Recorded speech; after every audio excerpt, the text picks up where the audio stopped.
Is the transition going smoothly, would you say? So far, it seems to be.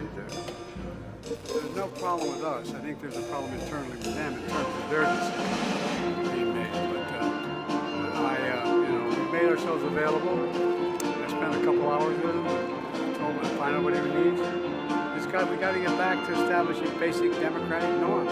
Do you still believe he's a threat to democracy? I think what he did was a genuine threat to democracy. I'm hopeful that we're beyond that. And the idea we're going to change the constitutional birthright. If you're born in the country, you're not a citizen. What's going on, man? What do you think about that?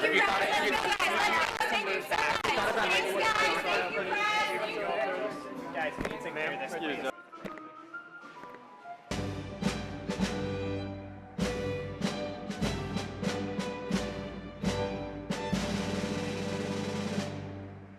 Today is a victory for the dignity of work and the dignity of workers.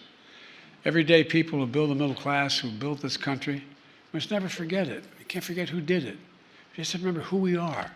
For God's sake, we're the United States of America. The United States, there's nothing beyond our capacity. We set our mind to it, and we do it together. So God bless you all. May God protect our troops. And now let's sign this bill.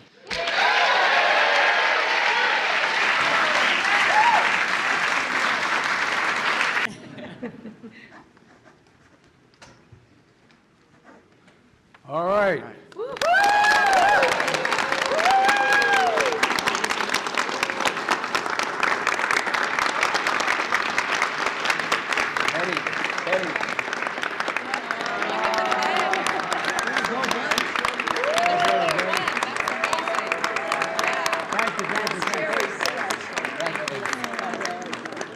As the first president in more than 20 years to expand Social Security benefits, this victory is a culmination of a four-year fight to provide security for workers who dedicate their lives to their communities. And I'm proud to have played a small part in this fight and get to sign it.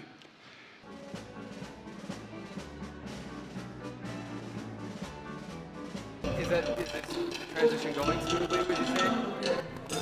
So far, it seems to be. There's no problem with us. I think there's a problem internally with them in terms of their decisions being made. But we made ourselves available. I spent a couple hours with him. I told him to find out what he needs. We got to get back to establishing basic democratic norms. Do you still believe he's a threat to democracy? I think what he did was a genuine threat to democracy. I'm hopeful that we're beyond that.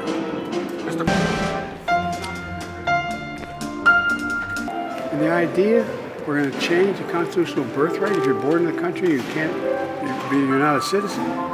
What's going on, man? What do you think about that?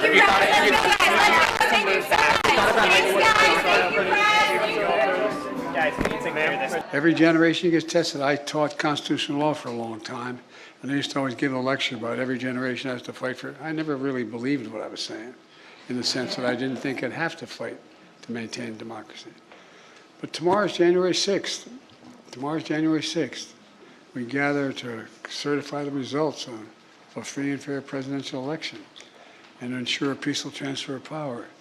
It's a day that most of our history we took for granted, the 6th. But I hope we never take it for granted again. 4 years ago, January 6th, this Capitol was attacked by a violent mob. If you come over to the Oval before I leave, I'll show you the room that the former president sat in for 3.5 hours watching what was going on television, the small dining room off the Oval Office. And our democracy was really literally put to the test. And thankfully, our democracy held. But the big reason is because of the bravery of the Capitol Police and the local people who stood with us.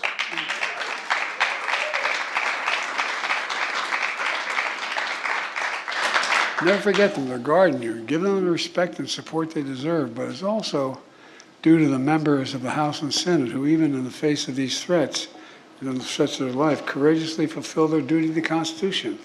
They showed up and did the work. Now it's your duty to tell the truth, to remember what happened, and not let January 6th be rewritten or even erased. To honor the Constitution, not only the most extraordinary of days, but it's one of the toughest days in American history, January 6th. But every day, you know, you swore an oath, and I know you'll never forget the oath you swore to, but now, 4 years later, I'm leaving the office of president. I'm determined to do everything in my power to respect the peaceful transfer of power. You know, I don't think but, you know, I think it's important to restore basic conditions. Last time this occurred, this transfer of power, the losing party never even showed up. Never even showed up and everybody understandably says to me, why are you being nice, Joe? Why did you have him over to the office for 2 hours? Why are you cooperating? Because the rules matter. The institutions matter. The safeguards matter. They really matter. And look, you know, the core traditions we've long respected in America, certifying an election, is attending an inauguration of an incoming president. And this is all part of the tradition we have to begin to restore. So please, reach out. I don't want you to compromise on any principle you fully disagree with. But just understand the other person's perspective. It's a way to get to go, because if we don't do that, anyway, I'm confident you're going to be able to turn this around in a way that we continue down the road we're on. Yes. And so thank you, thank you, thank you. God bless you all. And keep it personal.